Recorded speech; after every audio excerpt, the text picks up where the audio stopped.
Put your faith in the light. Hello guys, welcome to another one of my videos. This is Lightblade. Well guys, in this one we're going to be talking about 4 tips that I can give you guys so you can do more damage, more overall damage as a Retribution Paladins at the end of keys. So these tips aren't like huge changes that you have to make, but they are pretty substantial if you do make these changes. So now with that out of the way, let's start with number 4. So number 4 is the offensive use of Divine Shield and Blessing of Protection. So normally we want to save these cooldowns when we're in danger, but you can also use them in an offensive manner. So you avoid doing mechanics, or you can stand in places where you can AoE or do damage optimally without having to move. This is really useful on weeks where, for example, there's spitefuls or where there's a lot of mechanics in the ground where you don't want to just do damage and you have to do that damage in those 8 seconds that the immunities last. So I have a clip here, a pretty old clip of me doing it in Sanguine Depths, where I use this technique just to get past one pack of mobs without many difficulties. So here you can see me, my group, pulling all the things on top of this urn.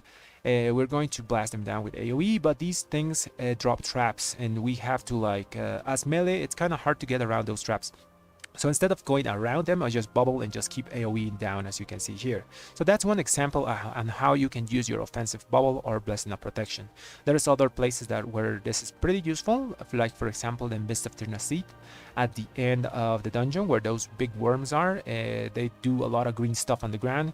So if you can bubble and you do your damage, you can actually do a lot of effective damage on those mobs without having to worry about the grand mechanics. So guys, if you're doing this tip, remember that you have to be a bit more careful after you do it, because you won't have your major defensive for any other mechanic that you might encounter down the line. Now let's go to number 3.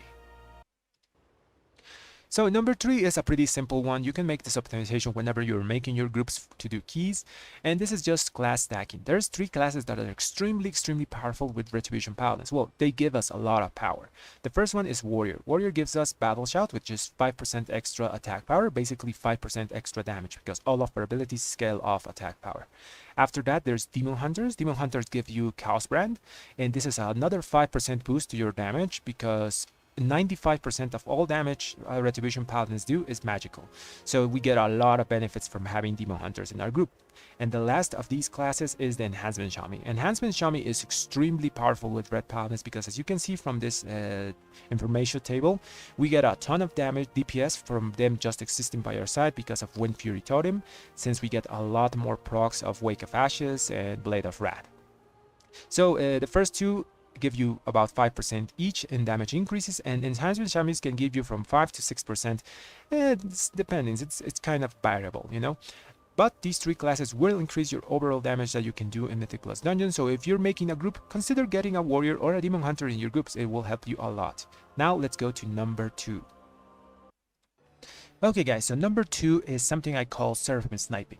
So it's a really simple concept. Most Red Paladins already do this by nature, but there's others that don't do it, and it's really important that you do, because it will give you a significant amount of damage at the end of the key as overall damage, you know. And the concept is really simple. Use your holy power spenders and most important abilities within the Seraphim window.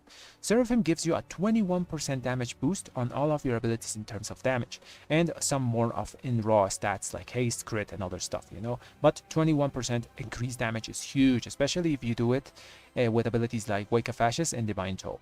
Wake of Ashes will normally fall into this, because whenever you get a Wake of Ashes reset, the most natural thing is to use your Wake of Ashes. But with Divine Toll, I see a lot of Red Paladins don't actually do this. So whenever you have your Divine Toll off cooldown, you can wait a few seconds to use Divine Toll, so you can put it inside a Seraphim window. It's okay to wait a few seconds. You don't lose much if you delay it, you know.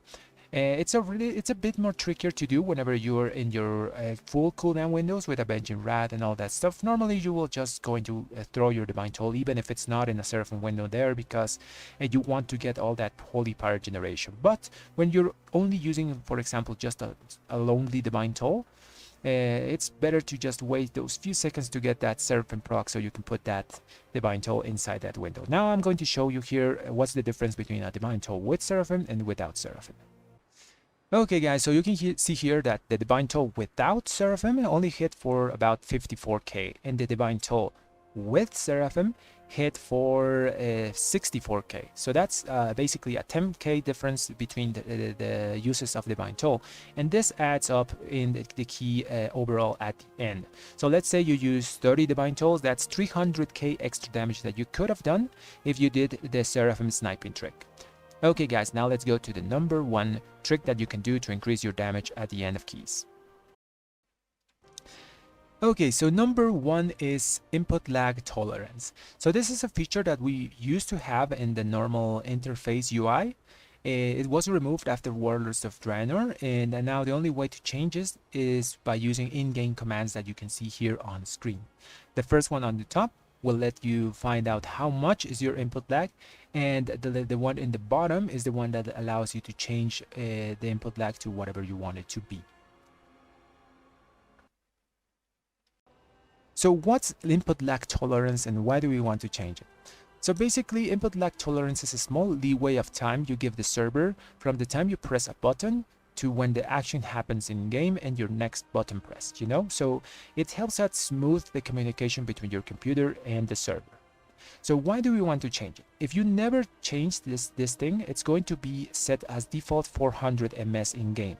Why is that a problem? Is because if you have high amounts of haste, whenever you are doing your rotation, it's going to feel like you're choking on your abilities. You can't press them because the game is taking too long between that small leeway you give it to communicate between your button presses and your next abilities.